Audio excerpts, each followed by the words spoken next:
everyone, I'm Mind, and this is set number 21348, Dungeons & Dragons Red Dragon's Tale from the LEGO Ideas theme. This set contains 3,745 pieces, 6 minifigures, and will retail for $359.99 in the US. This set was sent to me early for review by the LEGO group through the LEGO Ambassador Network, but all opinions expressed in this video are my own. This is going to be a very long review, as I'm sure you guys can all see. I try to be as detailed as I possibly can, so there is timestamps in the description. Please use them if you want to skip around. And if you enjoyed this kind of content and you want to see more, it would mean a lot if you could leave a like on this video and subscribe to the channel if you're new. Thank you all very much for your support, and now let's get into the review. So here is everything to this set, and there's a lot going on here. So before we get into everything, I do want to mention, I am a pretty big fan of D&D, but perhaps not as big of a fan as other people. I've been playing for a few years with friends, but obviously the nature of the game, it's a very big universe, and obviously every dungeon master has different ways they play. So while I do think I'm going to understand most of the things in this set, if you guys notice any little references or stuff to parts of the game that I don't point out, feel free to point them out in the comments. I think I'm going to get most of it, but I would not be surprised if there's a few things I miss. So I want to say that right off the bat. That being said, I think I have a good enough understanding to get most of this set,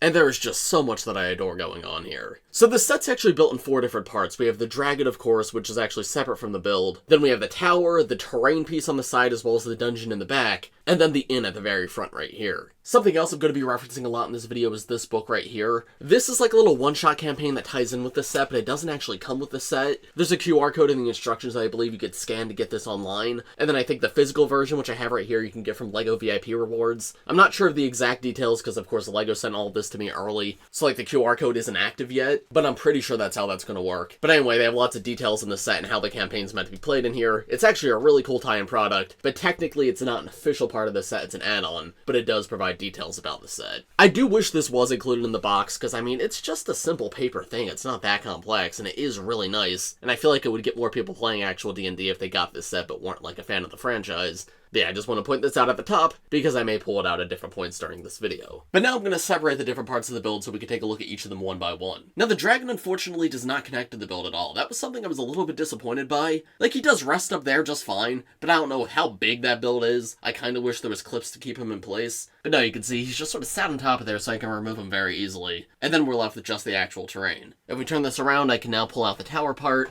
just like that, and then separate the inn from the rest of the terrain. So now there's all the different parts separated so we can take a look at them one by one. I'm going to go in the order that you build them, so that's the inn first, then the terrain second, then the tower third, and then the dragon fourth. And that does actually tie into the booklet. If you do get a group of friends together and you want to like play through this little campaign, it seems like it's designed so you can play it as you're building the set, so like the first part you only need the tavern for, and then the second part you need the inn and the exterior, then the tower, then the dragon, and then you're at the end. I think that's a cool idea in concept, but in execution I don't know if that was necessary, just because this is such a big set, so I can't imagine like getting a group of friends together to play D&D, and then you start out, you're in the inn for what, maybe 5, 10, even a half hour, right? And then it's like, okay, we finished this part of the campaign, time to spend like 3 hours building the next section of the set. I don't know, I feel like the set's just too big for that concept. But of course, yeah, you can still play through the thing with the entire build together. I just wanted to point out that it seems like that was their intent with this set. Anyway, now let's start actually taking a look at the set itself. Let me move the other parts out of the way so we can start with the inn. So here's the inn, and this is absolutely adorable. It's of course an iconic part of pretty much any D&D campaign. This is where a lot of them start out, and I absolutely love how they designed it here. Very classic, like, fantasy vibes, but also with some unique architecture. I like how the door is at an angle as well as this, like, upper roof piece. It's not, like, super fantastical, but I feel like it has the right amount of whimsy. Really love how this was done. There's a little bit of room on the outside to display minifigures if you want. I appreciate that, it just makes the world a little bit bigger. And pretty much this entire set's surrounded by a body of water. So you've got this dock right here and this dark blue water underneath it. Interestingly, the dock is the perfect size to fit the stand for the beholder in this set. We'll take a look at this build later in the video, but this is a good place to display this build if you end up getting this set.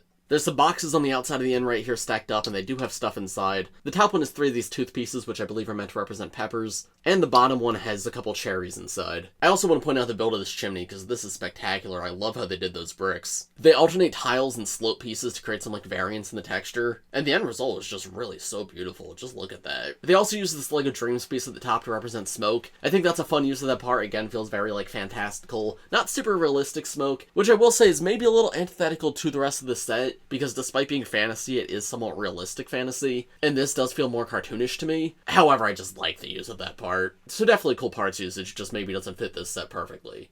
Anyway, getting back around front, there's this little pathway right here, and that leads to this door, and that's of course how you get into the inn. Before we do that though, you can see there's a hanging sign on the outside, and that's got the name of the inn on it, and this is so funny. In plain sight. That's ridiculous, I love that so much. And of course, there's a Ninjago Dragon Hilt piece here, which that's always a great part to get. I mentioned this earlier, but I do love the upper level of the inn and this like A-shaped window right here. It just makes the overall architecture feel a lot more unique. The entire thing's not just built on a grid, there's a bit of an angle to it. It makes a relatively simple build a lot more interesting. Color scheme for the roof is a lot of fun too, purple and blue. And you can see the purple gets a lot more sparse as it comes down. Now we're going to move into the interior, but I do want to show you where this build can come apart. The back section of the roof right here can pop off super easily, and that lets light into the top floor so you can see it a little bit better. And then the entire top floor can also come off, so that way you can see the bottom floor a little bit better. So coming inside, here's a look at the bottom floor. I will say, for how big this set is, I do wish this was maybe a little bit bigger if it went out a few more studs. Because while it is spacious and you can probably fit all the minifigures in here, it's a little bit of a tight fit. I don't know, with such an expensive set, I do wish they'd expanded this a bit more, especially because other parts of the set are so full and big. The inn is such an important location. I think personally I would have liked if this was a little bit bigger and some other parts were a bit smaller. But I get that they had to make sure every part of this set could fit at least 4 figures, because that's the adventuring party. Anyway, you can see there's one table right here and it's got some drinks on it. We've got a trans-green bottle piece on the table, and in fact there's 2 more on a shelf in the back, so if you want to refill you can have that. There's a little tiny fireplace in here, which of course matches the chimney that we saw on the outside. But coming back to this table, it also uses 2 of the glass pieces that were introduced in LEGO Harry Potter. I think that's just one of the best like drink pieces we've ever gotten from LEGO, and I'm happy to see it coming in more themes, because yeah, that fits it perfectly, especially in a fantasy setting.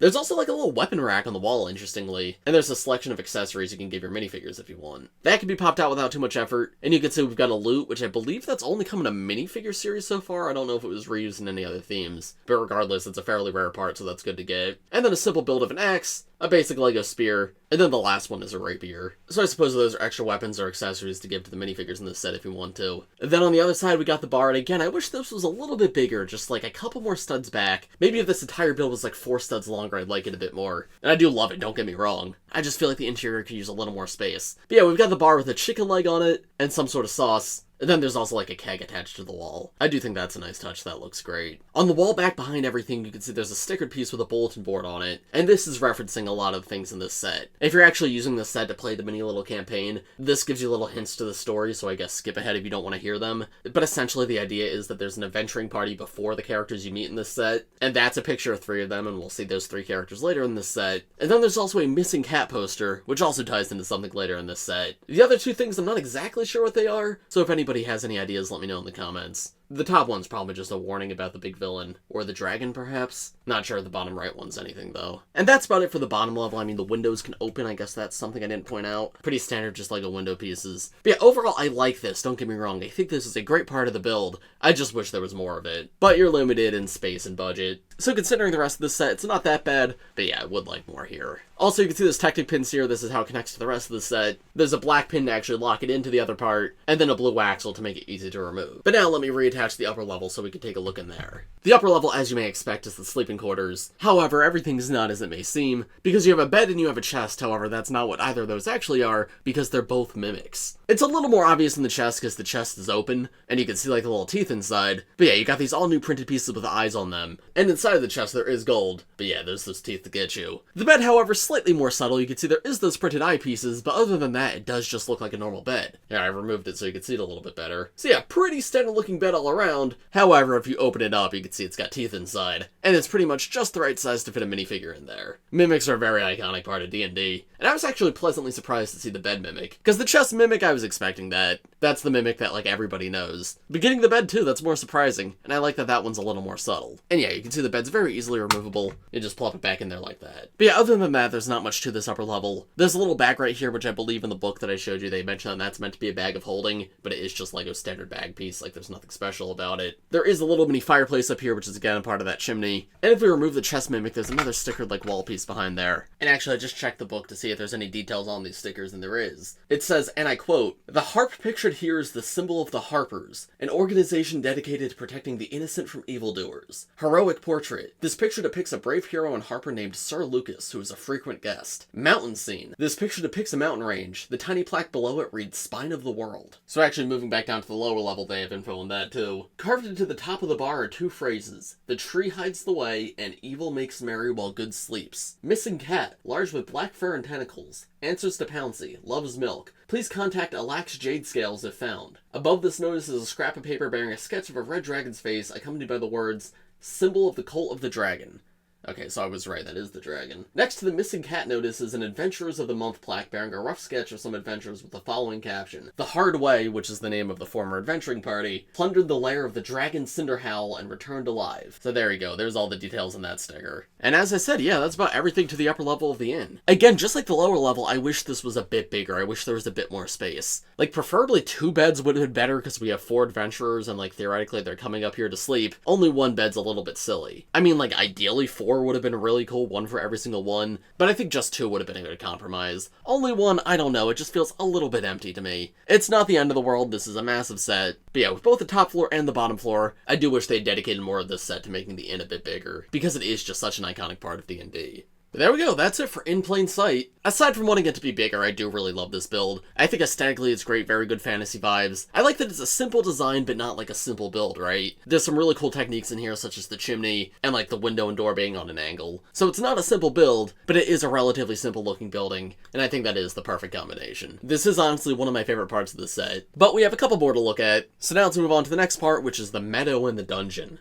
So of course we have the meadow around front and the dungeon around back, and this section is honestly just very open. I do like it, it's a good nature build. I like the different colors of green they use for the grass, both bright green and regular green, and then we have like dark green on the trees and stuff. Cool combination of stuff, but I will say this is probably the least interesting part of the build. It probably could have been a little bit smaller. I get it's to make room for the dungeon in the back, and also you're meant to fit creatures out here because this is the part of the site where you build the Owlbear, and we'll take a look at the Owlbear later in this video. But again, yeah, it had to be big enough to fit the creature, had to be big enough to fit all the characters. So when you have it fully populated, it looks fine. But when we're open just looking at the entire build, I will admit for the size, it doesn't necessarily feel like the most interesting thing. It is meant to be populated with figures, I will give them that. But there is a part of me that wishes the size of this was toned down a little bit, and those pieces went to the inn instead. But yeah, you can see here's the path that leads up to the inn. I, of course, can connect the inn back with these technicals right here. And actually, I will do that, why not? So yeah, fairly good transition from the one part to the other, and I do like the jumper pieces here. You got a few spiders in the set just to be basic enemies for you to fight, but I really don't have a ton else to point out here. I like the use of the upside-down fern pieces to represent trees. That's a new use of that part I haven't seen. There's a very steep stairway right here to get to this upper level, which we'll take a look at that in a moment. There is a few things to discover out here. You could pull up on this rock, and this is the spider's hiding place. And you can see inside this 2 printed gold pieces. By the way, those are not new parts in this set. It's the same parts that came with the Bard in one of the previous minifigure series a year or 2 ago, and then just a standard LEGO golden key piece in there. And that's, of course, for the adventurers to collect if you want, but it hides away real nicely. And then back behind the bridge, there's also another hiding spot for the spiders. Not sure how well you guys can see that. The lighting is really not great in there, but you can see we got a spider as well as a stickered spider web piece behind it. And I like that, it adds more life to the world. Implies that the build's maybe a little bit bigger than it seems. And if we move to the right side, we have another little character right here. This is an awakened tree. This is one very big positive I'll give this set, is it feels very full of life. Like, everything has so many little characters and creatures. I have removed a lot of them because we'll take a look at them in the minifigure section, but the set feels like it's a world very full of life. And as I was building it, I was having so much fun just discovering all these different characters I was putting together. The awakened tree has this cute little face, and this is actually a printed part, which I'm very happy to see. They very easily could have made that a sticker, but they didn't, so it makes the set feel extra premium, extra high quality. This feels like a real proper character. That being said, the build of this, I can't say I'm the biggest fan of. I love the idea of an awakened tree, but it just isn't the most structurally sound. This branch, especially on the side, I'm constantly accidentally nudging and like knocking off. So especially if this is a scent that you're like meant to play with, move your characters through as you do the campaign, I don't know, I feel like this could have been integrated into the terrain more. And that's the other thing is, yeah, this entire character is removable. And I think that's a double-edged sword. On the one hand, you can very easily take it out and put it somewhere else in the build. It increases customizability. But on the other hand, it is a tree, so I would assume you just want it sitting in one spot. So I kind of wish it was just a brick-built tree in the terrain with this face on it, instead of being its own like separate movable character. But that's just me personally. I'm curious to hear what you guys think. Now, I've never encountered awakened trees when playing D&D before, so I'm not sure, like, are they able to like get up and move on their own, or are they just a face on a tree? Because if they can get up and move, okay, this makes a little more sense. But if they're meant to just be a tree that can talk, I would have preferred a brick-built tree that's like properly built into the terrain. Because this guy just has a little divot right here where he could slot in, and the only actual point of connection is this pipe piece that connects to a single stud. He can turn his entire head from side to side though, which is nice. I also appreciate how full the leaf cover is here. That's a critique I have of a lot of sets, is often LEGO will include like 1 or 2 leaf pieces and not a ton. And there definitely could be more here, but for a relatively small tree, I think this is more than enough. There's lots of leaves all over, he does feel like a tree and not just like sticks. So I love this character, I just wish he was more secure in the build. Though that's probably a very easy customization to make if you want to like redo this set a little bit. Coming around to the side, we have some tentacles coming out of the water. I don't know if these are meant to be any specific creature, I don't think the book mentions them at all. But hey, I mean, they add more life to the build. Again, I do love how many different creatures are here, and I guess this is another one. And I like the little ripple effect on the water with the translate blue. That's a nice touch. But here we also have our entrance to the dungeon. This rock can actually be moved out of place like this, and that reveals a door behind it. That's of course what the key's meant to open, and that gives you access into the dungeon. Before we actually move into the dungeon though, I do want to show you another feature of the outside. This entire like wall section right here can actually be popped off too, and that gives you access into the dungeon as well. I don't believe in universe that's meant to like slide or pop out or anything. It just makes it easier to get into the dungeon and also access what's behind these walls. So here's a look at the dungeon from the back, and we'll reattach that wall so you can see what it looks like fully closed up. But yeah, you can see it's fairly dark in here, and the only way to really let more light in is to open up that front. There's the door on the side that we opened up to get in, and there is so much in here, like little treasures and stuff. So first off, I guess I'll go over like the enemies in here. These like black domes on the floor are black puddings, which is a type of ooze, and they are like an enemy for you to fight. But the more interesting ones are of course the Gelatinous Cubes. Now I was pleasantly surprised to see there was 2 Gelatinous Cubes in this set,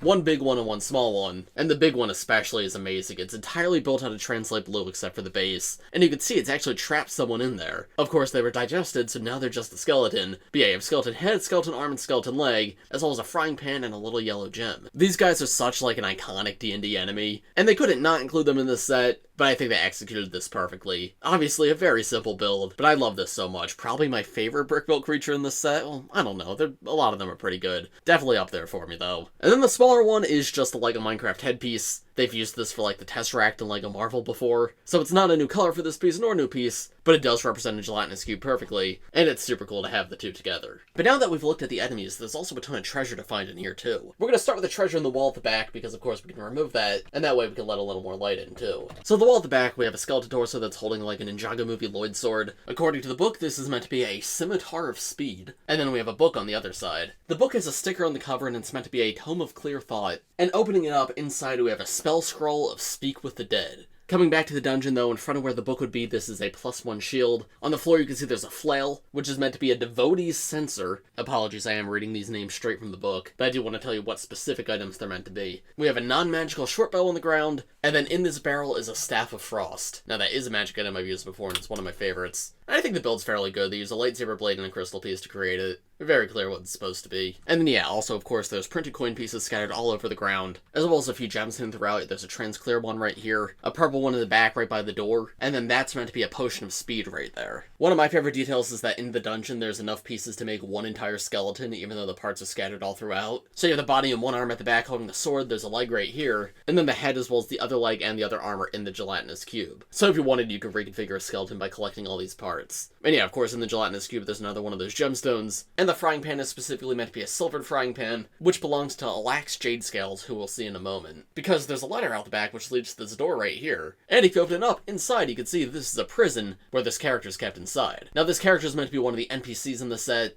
Obviously it's up to you, but if you're doing the campaign, this is not meant to be a player character, and we'll take a closer look at the minifigure later in the video, but yeah, this is Alax Jadescales, the owner of the inn. Interior of the cell's not super easy to see because there's just like no way to get light in there. It is very dark. I popped off part of the build so that you guys could get a better look. Because there's not much in there. There's a little chain hanging down and a bucket, and that is basically it. There's nothing else in here. There is a crack in the wall so you can't see him from the outside. I guess that could be a little hint if the characters discover that earlier in the journey. But yeah, not much else to the cell. Just room to hold that minifigure. Moving past the jail cell, we now come to this little area that's under the bridge. And this could be accessed from the outside with those stairs that we looked at earlier. These ones around the front lead up to here. And there's a few things to discover in this section. For one, you have these characters, the Myconids. I will take a closer look at them later in this video with the minifigures, but this is the part of the set where they're meant to live. But you can see the pathway from the front continues up here. There's a few little mushroom pieces, a tiny little campfire, and in this corner next to the jail cell, there's a few different bits of treasure. The most interesting part is definitely the shield. This is of course an exclusive printed piece for this set, and it's got a picture of a beholder on it, and that's meant to be a sentinel shield. Really amazing printed part though, super happy to get this here. Then there's also 2 brick built potions in here. You can see one's on the the ground and one's up top underneath the bridge, and those are meant to be a potion of healing and a potion of acid resistance. And finally, the last somewhat interesting thing up here in this section is this green leaf right here. That's made to be very easily slid out of the way, so when you have the tower part of this build connected, this serves as another entrance into the dungeon. Because the set is meant to capture the spirit of D&D and you're meant to be able to play through the set like it was an actual campaign, there are multiple ways to get to the different sections of the build, and that's something I really love. It's not just a linear path, there's so many different ways to go about it, and the fact that it's all captured in a LEGO set is truly incredible. There was so much love put into this. And then finally for this section of the build, we have the bridge at the top. Those really steep stairs continue up so you can get to this section of the build. And the detailing up here is nothing too crazy. You've got this flag, which is also in another part of the build, but it's mostly just open studs to pose figures. Part of this is because this is where you display the dragon in this set, and we'll take a closer look at that when we look at the dragon itself. But yeah, it's mostly just open. I don't really have any details to comment on here. There's a little bit of foliage, there's a couple of ferns, a few green pieces, and I like these stone dragon carvings at the front. They're also used one other place in this build. But yeah, I don't really have a ton to add right here. It really just serves as the transition into the next section. Speaking of the next section, here's how it looks to have just these two connected. And again, with the whole multiple paths idea that I was talking about, theoretically your characters could skip that entire underground dungeon area if they just go up and enter the tower from the top. Now you miss some of the lore in the campaign and a lot of the treasure if you do that, but that is an option you have. Because you can see the bridge section leads to a door which gives you access into the lower floor of the tower, but of course there's an entire dungeon underneath the tower, so now let's take a look at that. So right off the bat there's a door to get in here, and the door is actually trapped, because if you open it up this axe swings through, so your characters would have to try and dodge that. But yeah, if you enter from the underground dungeon, you come through this door, and if you enter from the mushroom area, you come out directly on the staircase. This is definitely the most open part of the dungeon though, and you can see I've got 3 skeletons in there, but once again, we'll take a look at those guys with the minifigures. But this is mostly meant to be big and open because you're meant to fit characters and enemies in here. However, there is still lots to discover. First of all, yes, once again, there's gold pieces scattered on the ground. You've got one at the front and one back here by this door. This door, by the way, when everything's connected, leads directly into the inn. In fact, specifically behind the bar in the inn. Again, just more ways to navigate this build. And then we have this big spiral staircase that leads into the upper level. I appreciate that the lower stairs have some studs on them so you can actually pose minifigures on the stairs. But then for the upper levels, they use this loose stair piece. I forget what theme that originates in, but I know it's used in a lot of LEGO Friends sets. I can't say I'm the biggest fan of that part. It just feels very not LEGO to me. I know it's been around forever, but it's just not my favorite part. And I think a big part of that's because there is no studs on it. So I would have liked if maybe that was brick built so you could fit more minifigures on this, and actually properly pose them and not just balance them. But of course that probably would have made the staircase a lot thicker. So I get why they made the choices they did. Underneath the staircase though, there's some very interesting parts used. We've got this coral piece and these leaf pieces in magenta, and then the fern piece in trans sparkly pink, which that's not a new color for that part. I want to say it was used in LEGO Monkey Kid last year, right? It was the big underwater set, and LEGO Dreams might have used it as well, though I'm not 100% on that. But yeah, it's not a new part, but it is a very cool part, one that's not used very often, and you get a total of 3 of it in this set, I believe. One right here, and then one right by that door. And according to the adventure book, these are just meant to be poisonous plants. So yet another obstacle to encounter on the journey. There's also a little book piece hidden in the corner right here. That once again has a stickered cover on the front and a printed piece on the inside. And this is meant to be a manual of quickness of action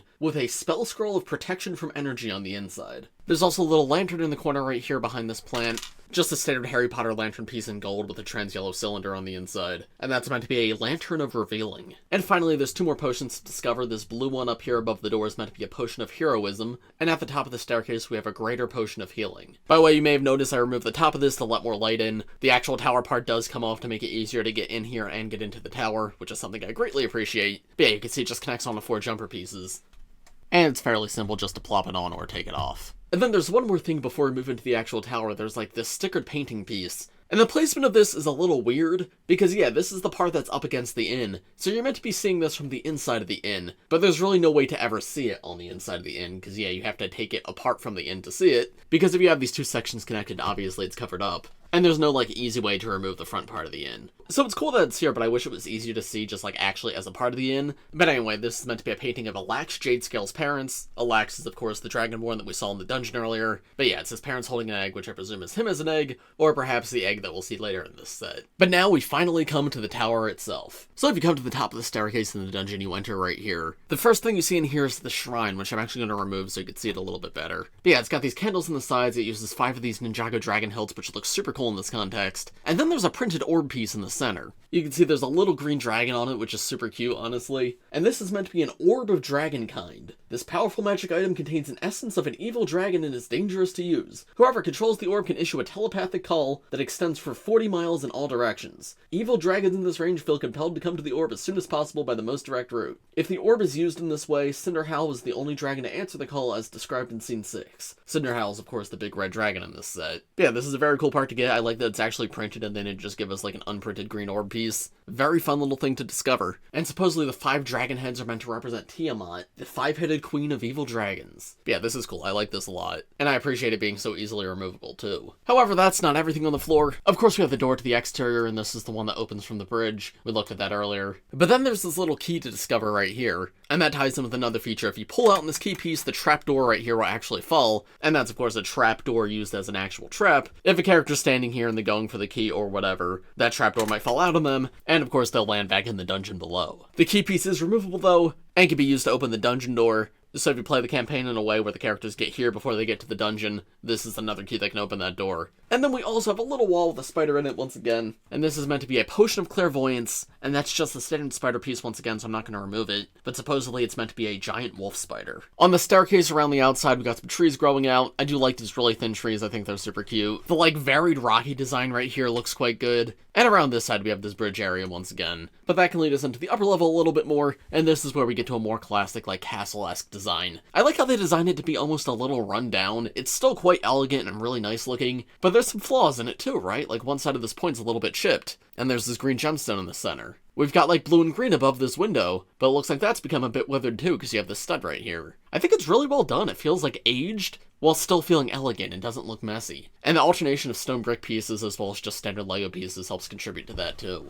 Very similar window around the other side as well. But of course, to get up here, you take this staircase that leads to the top. On this top floor, I've got our main villain right here, but I'll remove him for now. And this entrance is very pretty. We've got that sticker dragon symbol once again, but then the entrance is surrounded by 2 torches, and then there's a little bit of stained glass at the top, which especially like when I'm in a light box like this and the light's shining through it, that pops so much and looks absolutely beautiful. Here we can see what that point is supposed to look like, because once again there's that green gem, but the front entrance is a lot more complete. However, you can see as we get to the top of the tower, it becomes even more run down. In fact, it looks like maybe this tower is supposed to be bigger and it just got destroyed. Because yeah, there's cracks all over the place now, like very obvious ones. And the tower doesn't end off nicely, it's like very jagged. Almost like the top part of the tower is just chopped off by a dragon or something. And then this is the other part of the set that has those flags. There's another like crack in the wall right here. That one's a little more subtle but also looks fantastic. And the stone bricks on the corners are made to be a little more three-dimensional, sort of like the chimney that we saw earlier. I genuinely love this so much. It's a very geometric design, right? Like the overall thing is very rectangular, but they perfectly represented like wear and tear, and just made the entire building process a lot more interesting, despite like the base foundation of the build being like a relatively simple layout. Anyway, let's finally move inside and take a look in here. You can see that door can open up,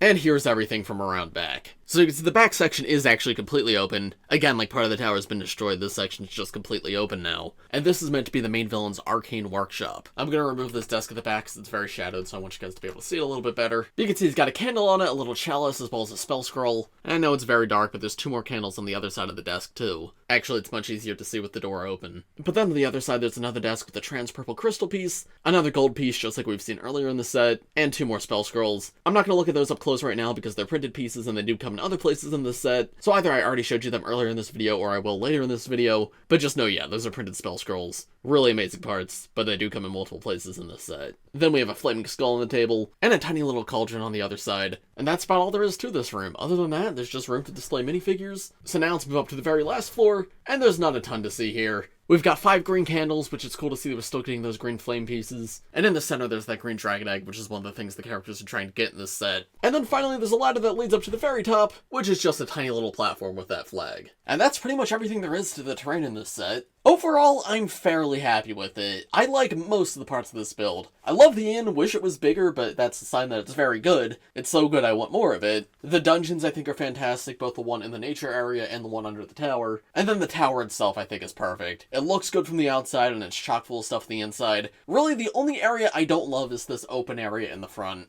Again, part of the reason it's so open is because you're meant to pose like enemies to fight here, and you've got to fit 4 player characters too. But still, I don't know, as a display piece, I do wish there was was a little more done with that space, and it wasn't just open field. But that's a very minor criticism for a build I otherwise really love. However, of course, that is far from everything in this set. We'll take a look at the minifigures in a moment, but first let's look at the buildable creatures, starting with, of course, the red dragon. So the red dragon here is awesome. If you guys are familiar with my channel, you'll know I'm no stranger to reviewing dragons. The main thing I cover is Ninjago, and Ninjago has a lot of dragons, but I've also covered Monkey Kid dragons and the Lunar New Year dragon that we got last year, so I'd say I'm fairly well versed on LEGO dragons. That being said, I have never built a LEGO dragon like this. This very much feels like an 18+ dragon build. Far more complex than something like a Ninjago dragon, lots more like intricate little pieces. And I know it sounds funny, but it's almost a more quote-unquote realistic dragon. The face is very much not cartoony, and the proportions seem very real. There's also really not any ugly angles to this build. They made sure it looked good for pretty much however you want to look at it. Obviously, the underside of the wings could maybe look better because it is just a lot of Technic, but hey, at least the Technic's colored right, like a lot of it is red. So no, I genuinely think this looks fantastic. The red dragon feels perfect for this set because it feels so LEGO in its design, but also fits the D&D set perfectly, being that the Dungeons & Dragons logo itself is red. And I like how they mix the two. You've got the big LEGO fire piece shooting out of the dragon's mouth, which is a ton of fun, but the dragon's mouth can also open up,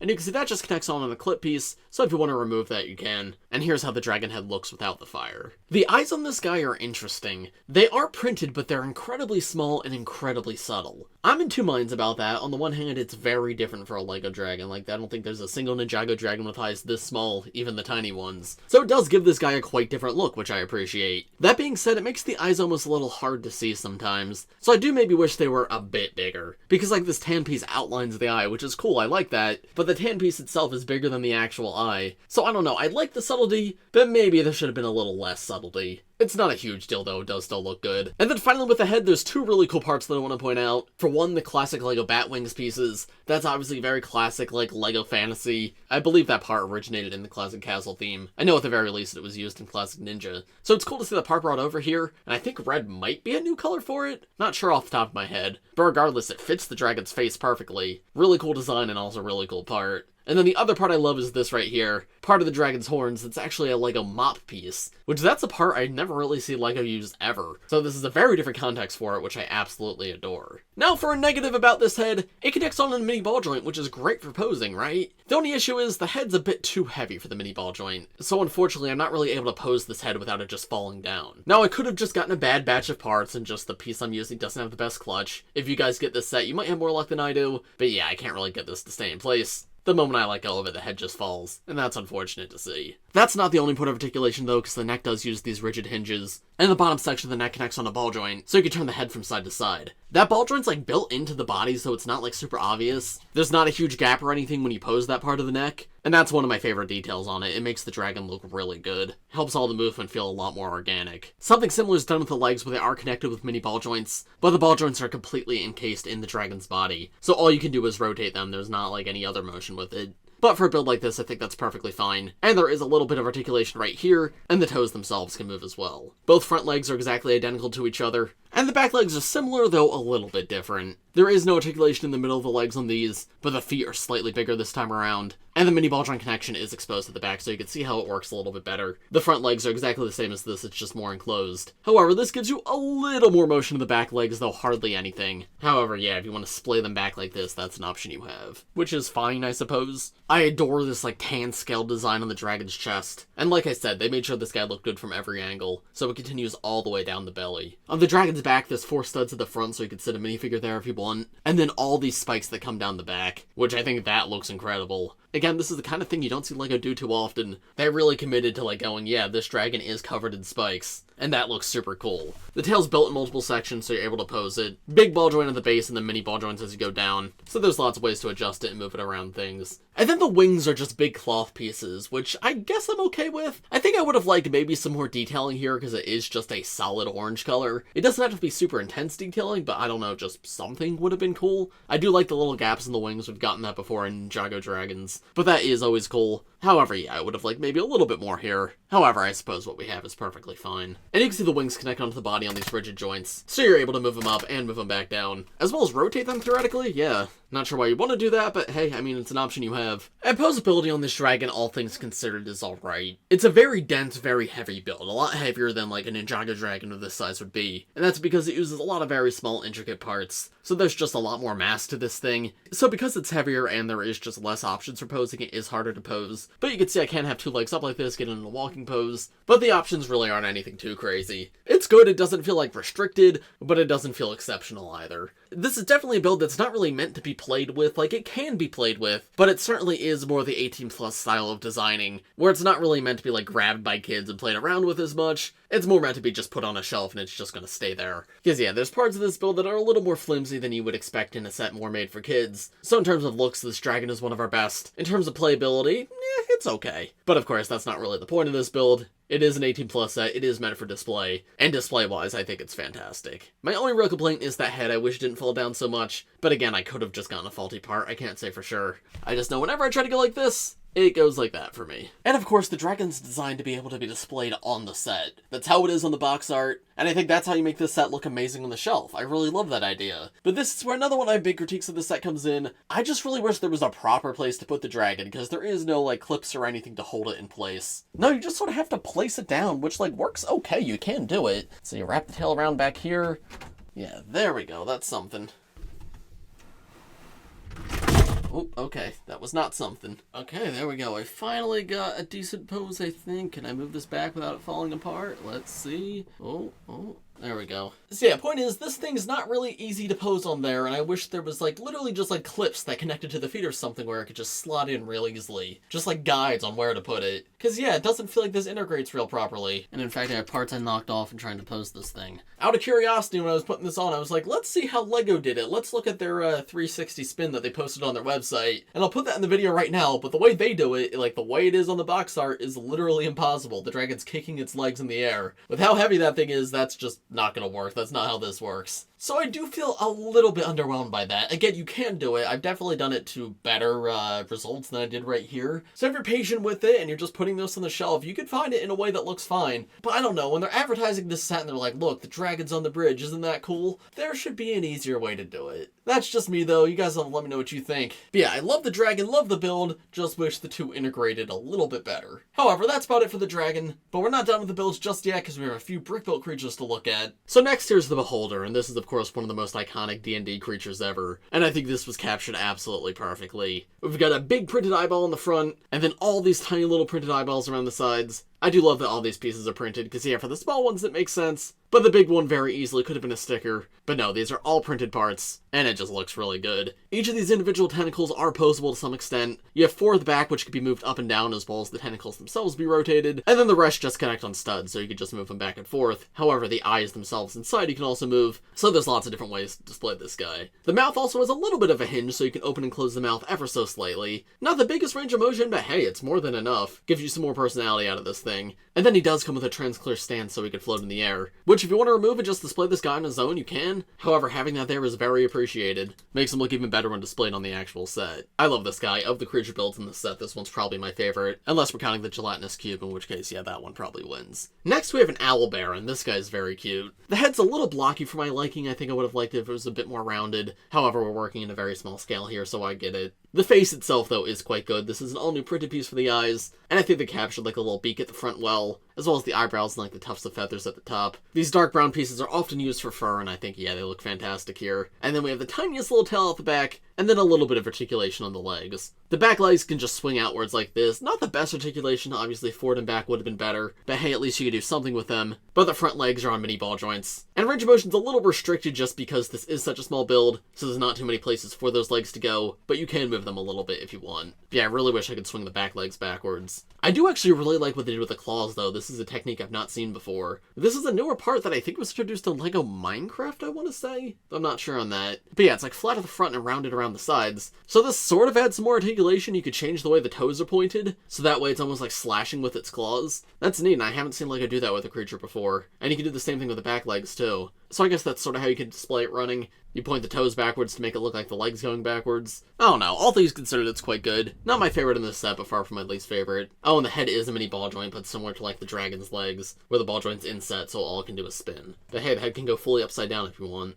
And finally, we have a Displacer Beast. which is the missing cat that we saw in the poster earlier in this video. If you've never seen one before, these guys are basically like panthers, but with 6 legs and tentacles coming off their back, and I think it's designed fairly well here. The legs feel a little robotic and organic, but we're working at such a small scale, I don't really know how they could have been done better, but I think the tentacles in the back are fantastic, and the face is super cute for the scale. Those are printed eyepieces, which are nice to see, and I like how they got the cat ears here. And then there's tons of articulation here. The head can move up and down as well as spin a little bit. Each of the legs can move individually, and the feet at the bottom can also move. So with 6 total legs, yeah, there's lots of ways you can pose this guy. And then the tentacles on the back can like swing forward and attack, as well as be moved side to side, so you can actually flip them all the way around if you want. So once again, this is good. Definitely feels very Lego-esque. The Beholder is by far the best of the creatures in this set, but this is still another nice one to get. I'm overall fairly satisfied with it. And now finally we come to the minifigures, and there's a total of 6 full actual minifigures in this set, as well as a few other characters. But here are the first two of our player characters. We have a Dwarf Cleric and a Gnome Fighter. Now they don't have names, it is just Dwarf Cleric and Gnome Fighter, and that's just their race and their class. And that's of course because LEGO wants you to come up with your own names and backstories and whatever if you actually played this campaign, because it's D&D, it's all about you telling your story. However, they did something really cool with this set that I wasn't expecting. Each of the player characters in the set, as well as the main villain, come with 2 separate headpieces. One is more male-coded, the other is more female-coded. So for example, here's the alternate head for the cleric, and of course it comes with an alternate hairpiece too. The orientations I have them in are like the quote-unquote default orientations, the ones that you see in the instructions, but they do encourage you to swap them out. So if you got this set, you could very easily customize the characters to your liking. Additionally, I don't believe like any of their class outfits have their skin tones on them. Some of the hairpieces do because we have like the longer elf ears on the gnome. So the heads and hairs do have to sort of stick together so that the skin tones match, but you could very easily swap the outfits between these characters. So if you wanted to swap the classes of the 4 party members and have the gnome be the cleric instead, you could swap those heads around super easily. And that's something I genuinely really appreciate. Despite only having 4 party members in the set, there's still a huge level of customizability, and it really makes me wish for an entire D&D theme. Like, it would be awesome if there was tons of sets each with their own customizable characters. But yeah, I think just having them customizable in this set is a great start. Anyway, I'll swap the heads out in a moment after we take a look at these minifigures themselves. But first, looking at accessories, you can see the cleric comes with a warhammer and his holy symbol, while the gnome fighter has a longsword and a shield. The hammer is of course Thor's hammer from LEGO Marvel, but repurposing that here is a great use. However, the shield's one of my favorite accessories because it's like the classic LEGO like lion shield piece that we've gotten in Castle, and it's referenced all the time in LEGO. However, you can see instead of a lion, it's a Displacer Beast, just like we just looked at, so it's the 6-legged cat with the tentacles at the back, despite being a very similar design. That's super funny, I love that so much. Then removing the cleric's beard, you can see his torso a little bit better. Very elegant looking robes, definitely screams cleric to me, and it seems that there's like gold chainmail armor underneath everything. He uses the Praetorian Guard armor in gold, which I believe is a new color for that part. At least personally, I don't think I've gotten that part in that color before, but it's a great armor piece, so I'm happy to see it recolored.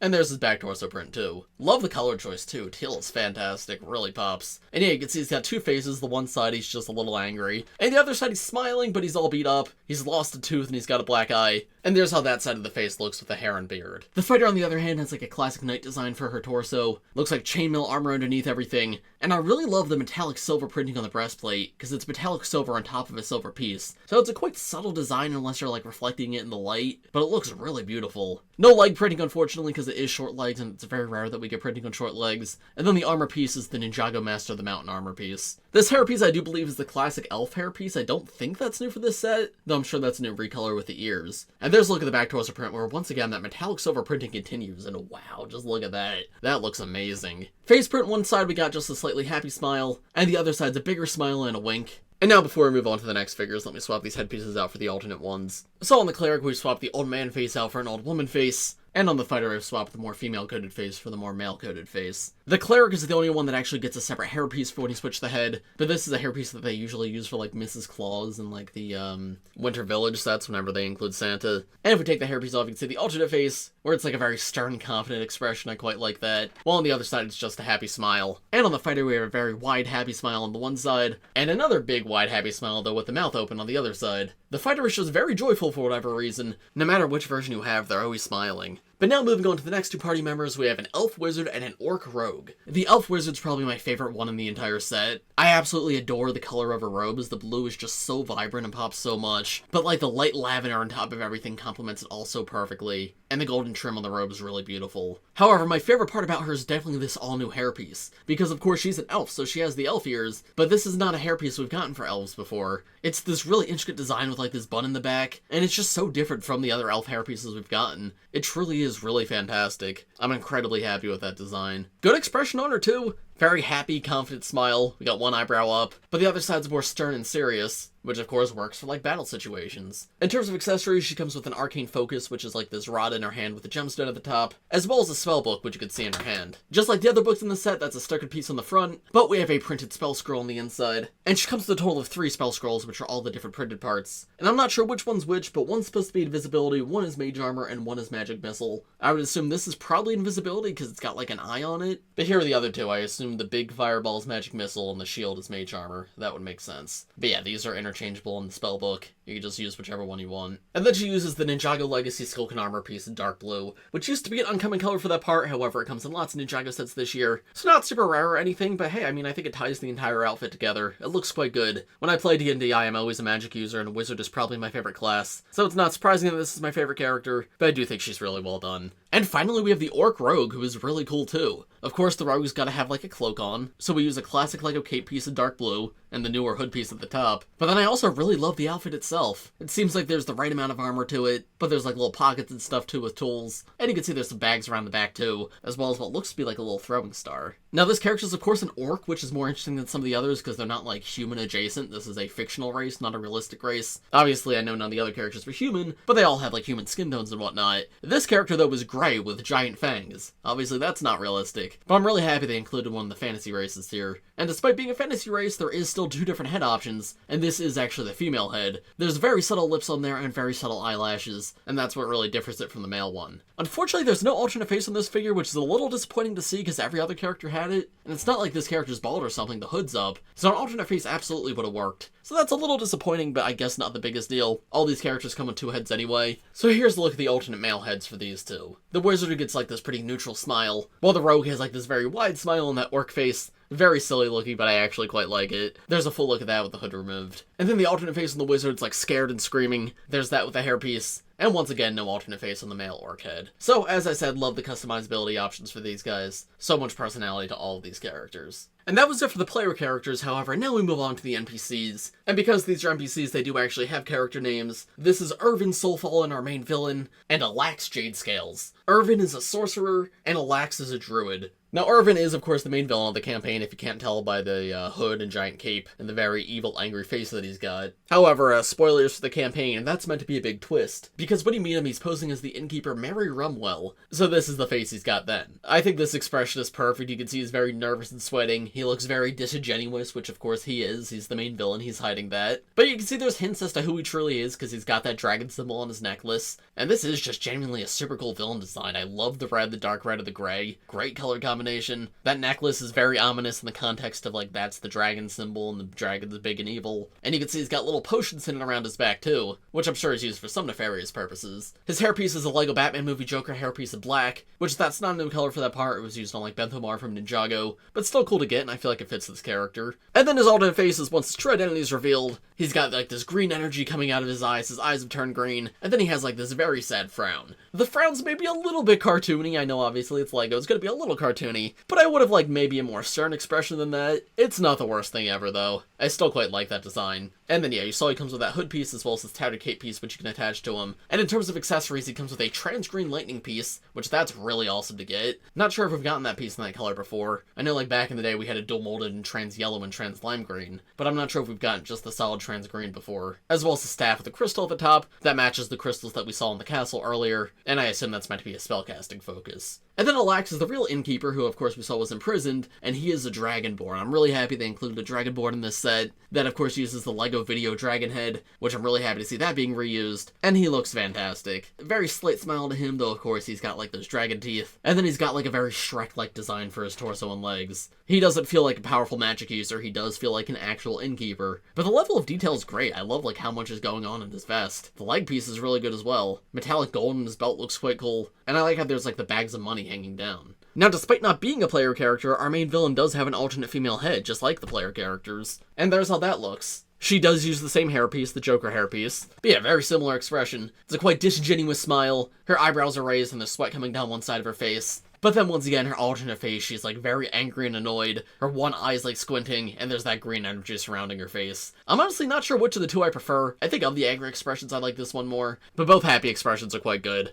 And here's how the female version looks in the full sorcerer's outfit. Really love that option's there. Unfortunately, Alax does not come with an alternate head, which makes sense, it's a custom molded head, and it probably literally would have just added eyelashes. But because every other character got one, it would have been nice to get an alternate head for him, especially because it would allow you to make like your own custom Dragonborn as well. But yeah, I understand why we didn't get that. And that's it for the full minifigures, but there is still a few more to look at. First, we have the skeletons. There's a total of 3 of them, here's the first 2. And these are just classic LEGO skeletons, nothing too interesting in terms of like the actual skeleton pieces, however they each have unique accessories. Because lore-wise, these skeletons are actually meant to be the previous adventuring party, so they each have their own class and gear. This R-rated one is meant to be a fighter, and the one in the cave is meant to be a wizard. So with the fighter, he's supposed to have a +1 breastplate, just a non-magical helmet, and then this is meant to be a sword of sharpness. Now this is actually a very interesting part because this is the LEGO Dreams sword piece, but this is an all-new recolor for it. It's still molded in like gunmetal gray, and what even is that? I'm having trouble pinpointing what the exact like shade that secondary color is. Is it just dark gray? Dark bluish gray, I think that's what it is. Or is it silver? It seems somewhat metallic. Yeah, I think it's silver. Regardless, all new recolor, and it's just given to a skeleton in this set. Obviously it's for you characters to find and they can like pick it up and use it, but really cool to get here. Meanwhile, the armor and helmet are like very classic LEGO Castle, so it's cool to see those brought over here on the skeleton, and just like the sword, your characters can find that and like add that to their gear. The wizard is wearing a robe of scintillating colors? Or scintillating colors? And I believe that's a LEGO Harry Potter piece. I think that's the Cloak of Invisibility from LEGO Harry Potter. But still very cool to get. That's an amazing part. I love the texture on this side. And another really cool item to discover for your characters. And finally, the last skeleton is a rogue. And there's no actual gear on the skeleton, but he does hold accessories. The green tooth piece is meant to be a dagger of venom. And then we have a Lord of the Rings ring piece, which is meant to be a ring of invisibility. And finally, the last characters in the set are the Myconids, the little mushroom guys. And they use the LEGO Dreams tiny figure bodies. It's interesting to see these coming in other themes that aren't LEGO Dreams, but it does fit these characters really well. I mean, LEGO Dreams themselves has mushroom people that use these, so it's cool to see them brought over here. But yeah, the bodies themselves are just unprinted in tan. The tops of the mushrooms also unprinted. Would have been cool to get like some spotted printing there, but it's not a huge deal that we didn't get it. And then very spooky and weird face that they've got. It's like lavender with this darker purple on it, and these vibrant green eyes. And you can see there's just like some wrinkles and spots around the back. You can see we get a total of 2 of them here, and they are exactly identical to each other. So I don't have a ton to say about them, but I just love how many different creatures you get, both brick built and actual minifigures. And these 2 are a great addition. Far from my favorite part of the set, but hey, I'm happy they're here. They're quite good.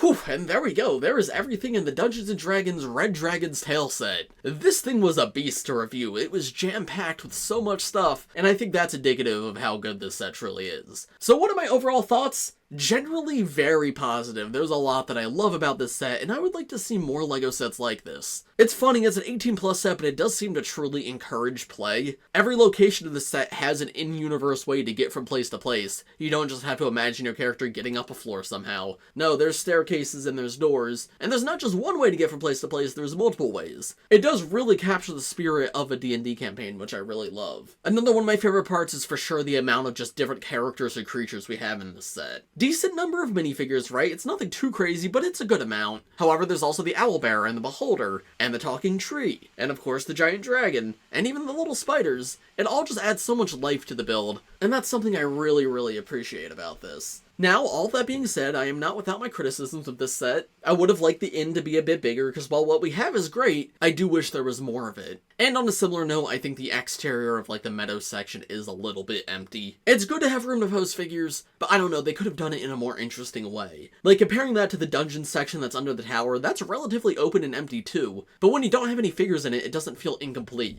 The Meadow without any figures on it, I don't know, it just feels a little bit off to me. Both of those things are very minor things though, like I know I pointed them out in this video, but that's because this is a review, I'm gonna point those things out. They're very forgivable though, I still love this set. My biggest real complaint though is with the dragon. The fact that there isn't a proper way to connect it to the build, and the box art has it floating in the air, which is just something that doesn't make sense, it can't actually do that. That is admittedly a little disappointing to see. Really wish there was some way to lock it in properly, or even just guides on where to place it, because yeah, it does not connect easily. Oh, also one more thing, I think it's absurd that there's no dice in this set. I was fully expecting to get to the final bag and there'd be like a brick-built dice or something as like a little surprise at the end, but no, there's not a single D20 or even a D6 in this set. Dice are like prominently featured on the instructions, but nope, they're nowhere to be found here. I gotta admit, I'm a little disappointed by that. It's not like a huge deal in the grand scheme of things, but like the dice are such an integral part of D&D. I think it's absolutely wild they weren't included in the set in any form. It's not a big deal, doesn't really change my overall opinion, but did want to point it out, because I was expecting it and it just wasn't here.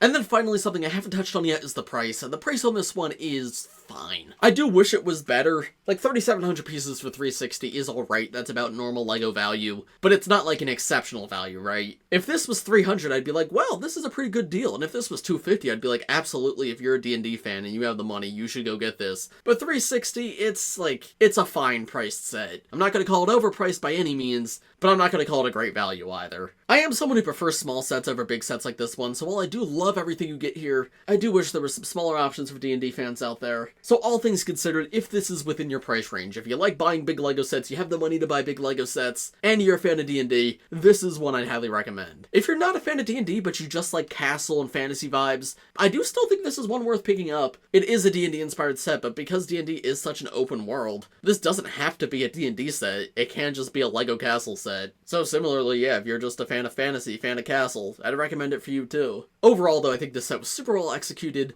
and is one of my favorite sets of the year already. I really hope we see more LEGO D&D in the future. I would love smaller sets, and while I do have my critiques, I do think this set's just a fantastic package all around. But of course, those are just my thoughts. Let me know what you guys think of this set in the comments below. If you enjoyed this video, make sure to leave a like on it and subscribe to my channel if you're new, and I will see you all in the next one. Bye!